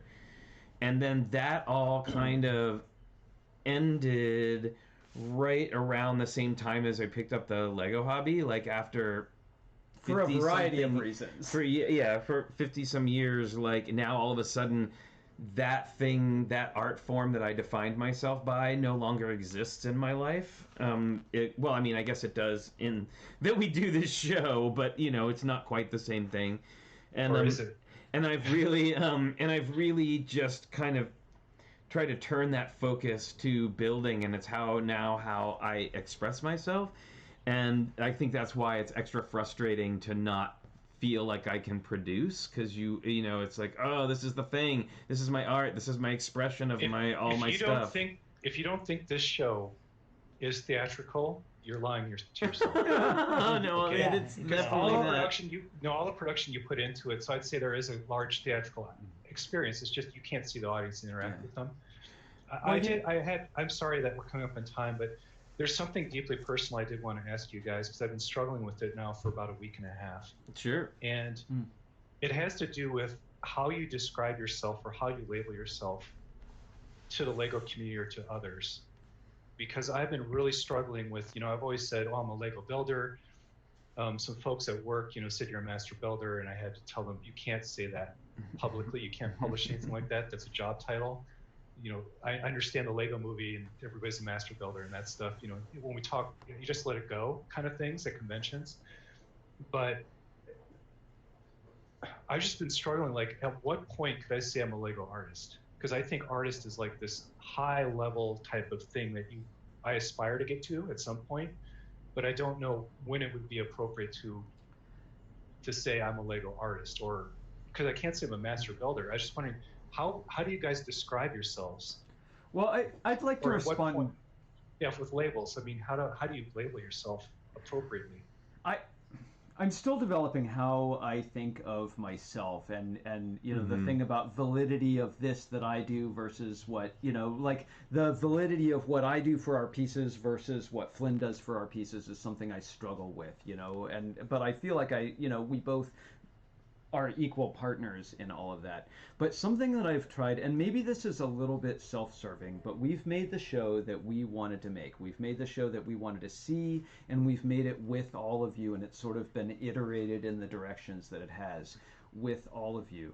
But it was very, very important to me to create a space. We talk about creating a safe space, and I think not only, you know, a place to be safe when we're all sheltering at home, but a place to be safe to create. We know here on the TrickyBricks build-in chat that we're not going to rip on each other's stuff. You know, we know that we're going to point out the things that we love about it and encourage people with the things that they want to imagine. And we know that we can create a place and create problems that we can solve creatively in a fun way. All of that, I feel like all of the things that we've talked about. And, you know, I'm a little afraid. Like, I have a Bachelor of Arts degree with a communication minor and an emphasis in film, right? And I studied a lot of art, and it's very important to me. The questions of what are true and beautiful are two of the most important questions in my entire life, to the center of my soul. So I've tried very hard, without being all like hoity-toity in, you know, fancy capital A letters, to make it okay for us to talk about art, to make it okay for us to talk about design, to have people on the show who are designers at Lego and talk about what they think is important about design. So I don't know if I'm answering your question, and I don't know that I feel comfortable every day saying I'm an artist, but you know what? Art is important to me, and design is important to me, and understanding and feeling the things that you all put into your art. And I'll just say, because I've thought about this for many, many years in my life, that I'm never, ever, ever willing to say that what someone says is art is not art. I think good art communicates, and I think I've seen a lot of really amazing art on this show, and I was super looking forward to talking with all three of you artists who I respect about what you think about it. So I guess that's what I say. Okay. I'm an artist, right? We're Lego artists. Yeah, I think what I like about Lego artist is because you say Lego designer, and then people automatically think that you work there. I can't use that. You can't use job titles. That's the problem, right? But I think Lego artist is an absolute true statement and applies to all of what we do, and I also think it keeps it. It definitely doesn't sound like you work for Lego, but or artist in Lego or something like that. Artist of Lego, but I just think like Lego artist is a nice like concise title that says everything that you're doing. You're making art out of Lego, right? So I just wasn't comfortable by saying my stuff was art. That was the holdup. But it is. Just turn around. What else could you decide that? What else could you describe that wolf head as? That's where I left it up to others. That's why I wanted to ask you guys, because I look up to you guys, and at some point you have to. I do a very poor. I'm very bad at evaluating my own ability. So we all are. Yeah. No, we all are. Well, no, everybody says that, but I seriously have a mental condition that prohibits me from perceiving the quality of my stuff. So I have to get feedback on it before I feel comfortable using it. And that was, like I went with Brickitect at one point because I was like, yeah, I really do these manipulated things with the brick, like these crazy connection types. But I wanted to always try to look forward to using Lego Artist. I think I'm going to be comfortable using it if you guys think it's appropriate. Because at a certain point you have to kind of say, yeah, I finally have, practiced the craft long enough, hopefully, to kind of, I don't know, meet that mental level. That's the thing. Sorry, Kara, you go. No, I was just saying, I think you practiced it enough. And I mean, art and artist it's a pretty loaded word, socially speaking, right? Yeah, it is. People are like, this is real art, or that's not real art, or I'm an artist, and even artisan or whatever. So there's so much cultural baggage attached to the concept. Here, where we live in the U.S., especially, I think. Yeah, I think so. And so I just like to say I build things out of Lego. It's my creative outlet. I prefer to avoid the whole is it art or isn't it question. Because I don't think I've ever labeled myself. So it's so funny that's such a hard question to answer. I've been kind of contemplating it this whole time. It came up. Someone wanted to do a thing on me, and they're working on it. And of course, the whole thing is they have to describe you, and I'm like struggling because they're like, "Oh, you're a master builder." And I was like, because they're not familiar with AFOL, right? And I had to tell them you can't use that or they're like, "Are you a designer?" I'm like, I can't use that word. So we're struggling. Well, I know exactly forth. what you can like. You know what I mean? I get that same question too, and I kind of my knee-jerk reaction is like, no, of course I'm not like a master builder or nobody's ever accused me of being a Lego designer, although I would probably relate to that closer than anything else because I do actually use software to design Lego stuff and customize and stuff. So it's like, sure, I'm a Lego designer, but I've never like claimed as much, like I think I probably, if anything, referred to myself as a builder. Yeah. And that's broad enough, and it doesn't have the same kind of baggage as, like I would be really apprehensive to even call myself an artist, which is funny because even my job title is visual effects artist, and even that is like hard for me to wrap my head around. Like, am I really an artist in that? Because I'm like creating stuff, but it's, again, going back to kind of process. It's like this, like one part of this bigger thing. Yeah, I'm sorry to distract you guys in the chat, but it comes up from time to time, and it is something I do struggle with. Yeah, I'm a builder. That might be part of it. It might be part of it is just unloading the term. Like I try not to think like, even though I think about art philosophy and stuff like that, I try to really like, I'm a hobbyist, right? I'm a hobbyist, and I've come to accept that some people seem to like some of the things that I build. I think about it that way. Well, you know what the thing is you don't really even have to be a builder or an artist to be an AFOL, to be a fan of Lego. No, right. Yeah, right. Yeah, that's true. But if you're trying to express specifically that you build things and that you build things that are not sets, I think something like creative Lego builder, I mean, that kind of says it. Like it says, I build Lego, but I'm not necessarily just building sets. I'm actually building my own things, or I mean, who knows? Yeah, you should have seen this poor person, is trying to do this, nice write-up on me, and the first thing she asks is like, what do you do? And I'm like, I am an AFOL mock builder. And she's like, what's AFOL? What's mock? And I was like, oh God, here we go. I'm going to have to like... It was just, what I mean? We have good terms within the community. It's just trying to make it, I don't know, work well for just an average person. That's where I got tripped up. Maybe I'm just a creator. I'm a creator. I create things. That's what I do. There's been amazing things in the chat. I know Blair Archer said that art was universal and subjective. I love what Joel Marbella said. He said, I just play with Lego.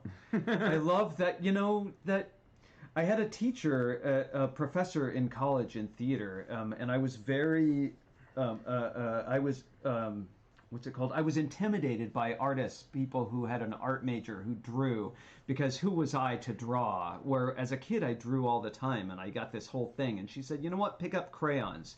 And so I picked up crayons, and every day I drew in crayon, and I got over the fact that I couldn't draw, and now I draw for a living every single day. I don't sit down with Lego and think I'm going to make the Mona Lisa. I sit down and play with Lego, and and we make stuff. But I'm glad that we've been able to talk about creativity. I mean, I think it's okay, and it shouldn't be scary or be like, I'm gonna, wear a beanie and a riding crop. Sorry, I think we derailed the topic from. Not at all. This is we can talk about many what things. Inspires you and how do you find your ideas? Well, I find a lot of inspiration here. What does Blair say here? I'm definitely an artist who came to Lego as a medium. I have tried many media, but Lego is my jam. That's fair. Yeah, I mean, it's going to be rare that you find anybody who creates things with Lego doesn't also create in some other medium. So going back to, I guess we're just creators, pretty right? much. Yeah. Just another form. Did you guys have other questions? Like inspiration and where you go? Well, I had a crazy idea. I had a super crazy idea while we're here. I don't want to take too much time of it, and who knows, maybe we'll do it and maybe we won't. But what if we, in Tricky Lug, did a challenge where we all made things where our photographs could somehow interlock? In the way that micro builds have, it has to have an entry on this side of the image. It has to be a square or whatever. I don't know what that would look like, but I'd love if we could all build something that made a greater thing when we all put them together. We already build things to a theme. I was going to say, we do that at conventions, or Kaluk does, where they make an Uber mosaic, where they assign, certain 8x8s or sections to the public, and then when you mash them down, it creates this massive comic book cover, whatever it is. It's like 8 feet by 6 feet. But if you guys just took any image and sliced it into squares, I bet you people could do a 8x8, do their best Sam Hetmaker job at trying to nail down that section of the image. But you'd have to definitely have enough. People would have to diligently claim their sections of the image or something if you want to do a mosaic style, or you just make it more freestyling where it's like, make a micro, we talked about the Micropolis, I don't know. Yeah, I know Flynn makes castles with his students where they each make a part of it and then they put it all together. So I don't know how that would work in 2D, but I thought that might be a fun collaboration. Yeah, I don't know how to do it. We'll put our minds to it. Unless we all did Studio and just sent you the files, and you guys could integrate Studio and do one render. I don't know. It'd be a nightmare, though. That would be terrifying. I can't imagine. Were you hoping to put it all together like on Instagram, or are you wanting to do it all together like on Zoom? Well, it's not a very developed idea, but what I was thinking is if everyone submitted a photo that in some way all could interlock together, because they were all square or whatever, that we could assemble a mosaic out of it. I don't know, but we'll see whether the creative genius sitting next to me. The Tricky Lug Quilt Challenge. Everybody submits a quilt square. That's what I'm talking about. Actually, that's a really fun idea, and we could. That's another hobby of mine, actually. Quilting. Well, I'd actually be able to stitch it together and make like a bigger image out of it to put up on the website or whatever. That could be really fun. That would be really cool. And FabuFan MKE says it seems like everyone is buying Fabuland stuff now. Of course they are, because it's amazing. It's a run on the market. I know. Our package is on the way. I'm very excited. Oh my goodness. And you know, Fab Max is definitely something that we have to address in the future. Oh no. You know what? That's the one thing I don't have any of is Fabuland. Oh. I didn't, but I'm waiting for my package from Europe. You have a great amount of Duplo, Holly. Yeah. I have Duplo. Well, I succumbed to cabin fever the other day. Flynn does, I'd say nearly 100% of our Lego buying, and I found myself on Bricklink, and I got inspired because I wanted to buy a couple of pieces for the rover. I might have bought from 3 different sellers who were sending stuff. I placed an order on Bricks and Pieces through Lego. I think this is my second time ever buying Bricks and Pieces from Lego. I've just never done that. Never even thought about it. It's you fun. know, using bricks and replacement pieces as actual MOC elements just never occurred to me. Yes. You guys opened my eyes. It's a good service. Just saying, I know Holly has feelings about it, but I enjoy it. I placed an order as well. I finally gave in. She finally gave in. I did. I think it's funny whenever we talk about stuff sometimes on the show. There's like when we did the Rebrick challenge, like Amazon ran out of street sweeper models because we like bought them all, and now we've probably driven up the price of Fabuland on I'm finding Fabuland now on Bricklink. I really should. Oh, you know what? Today I should mask up and drive to BAM and see if they have any, or call ahead and see if they have any, because I bet you they don't know that there's a run going on yet. Oh. Yeah, I've never seen Fabuland at Bricks and Minifigs. I think I'll just give them a phone call just on the random chance to say, hey, if you ever come across Fabuland, can you hold it for me? That's not really something I see in the States very often. Like, as far as it's hard. It's hard to find it. Yeah. Does it say weird things about me that now one of the main reasons I want to go to Europe is to get Fabuland? I'm kidding. There's so many reasons I can't wait to go back. I was disappointed. Like when I went to Denmark the last couple of years and went to what was it? Not Lompoc, Loplet. Because supposedly Loplet was supposed to have a bunch of cool, which is closed now, I've heard, but it's supposed to have a bunch of cool secondhand Lego, and they had some Fabuland stuff there, but not really anything good. Like they just had a few kind of dirty figures and stuff that wasn't. I didn't feel compelled to jump on it. Oh man, the place where I ordered our Fabuland, I just kept seeing the thing that said like new next to it, and I was like, purchase, like new, purchase. I didn't care what it was. If it said like new, I pressed that purchase button. You got on a roll. Brickworm Brickanista got a Fabuland Panda. Oh yeah, we have that's our first Fabuland thing as a panda. Well, I'm so glad everyone went down this rabbit hole with us about creativity, and that you indulged me talking about, about artists and all that. Moto, I think Rothko in Lego would have to be Piet Mondrian. To answer your question from earlier. But I'm so glad. I'm really inspired by all of this talk about creativity, and I want to go out there and build, and I want to just play. Yeah, just start putting bricks together, and it's amazing what can happen. I know. I have to say I'm kind of inspired by Vampires in Space, which was like Blair was talking about. So yeah, that's that's fun.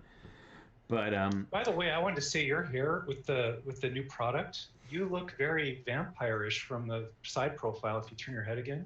It's the I don't want to turn it too far because you'll see how long my hair is in the back, but Okay. yeah, you can. It's the side walls. That's why. He lucked out in yes. gray, right? His gray Yes, is it perfectly placed. you've got the look. You've got the look. I actually got one time I was getting a haircut and my friend was cutting my hair and there was another stylist nearby and and she she said so like she's kind of go, so how do you think this looks? And the guy came over and goes, yeah, he's got really good markings. What does that mean? Wow, like I was a dog or a stable. horse or something. I know. So Flynn, yeah, if you're going to make a vampire spaceship, just consider the space design has to take into account that the UV radiation will cook them if it hits them. So you're going to have to figure out some shielding. You're going to have to figure out your shielding, the optic blocking, all that cool stuff. It's going to be awesome. Because some parts of space are very dark, though, so you never know. Maybe that's where all the dark energy's coming from, is vampires. Oh my god, the chat is going nuts here. With what? How do I go back here? So really, Hooded One says Mondrian is very Lego-friendly artist. Who was it here? Wilfred says Vincent Price hair and a mullet. It's kind of. It is kind of. It's sort of a Vincent Price mullet. And I think the chat is trying to keep up with like 3 different topics. Absolutely. We're hearing that Kandinsky would work in Lego too.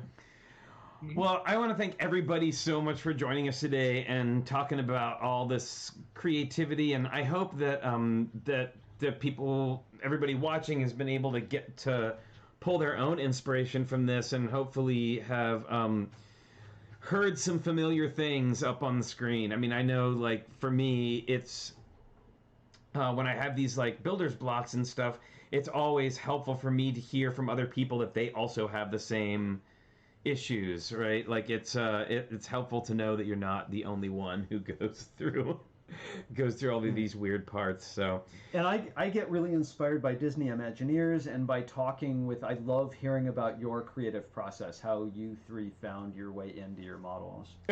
Shane, thank you, Shane, for the super chat for Flincent Price, which is hilarious. That is one of my nicknames. That's very funny. I love it. Thanks, Shane. Thank you, Shane. But anyway, just wanted to say, thanks for everybody coming and talking about this today. We will be here tomorrow at 10 a.m. where we're going to be doing another one of our how-to sessions. Oh, hooray. See, it comes in much later on the screen than we see it in the chat. So I know, and you got Moto, you got Rodin in there too today. But I did want to say... yeah, one of my faves. But my point is, if you go through an art history textbook, even Babylonian, Assyrian stuff, you're just going to find a lot of cool looking things. Nothing wrong with winged lions. So, thank you everybody for joining us. We'll be here tomorrow with another one of our videos. Thanks everybody in the chat, and thanks to Minifig Chick and Moto and Holly for coming and talking about the creative process and what that means for them. You know, it sounds like such a heady topic, but I think that we broke down some pretty interesting subjects today. So thanks everybody for joining in on that. So thanks guys. Oh, you're so welcome. Oh, and people are building their single color challenge, the monochrome challenge. Oh yeah, we're working on the monochrome challenge this week, and we did give you latitude to go within color families. So if you want to build your MOC in the 3 different colors of purple that are available, or you may use all 3 colors shades of blue. So yeah, the 98 colors of blue. It's up to you, but that's what we're doing this week. So you can tune in tomorrow for a few more details on that. So thanks again, and don't forget, everybody, to please stay safe, stay healthy, wash your hands, wear your mask, and we will see you tomorrow at 10 a.m. All right, bye, everyone. Bye, guys.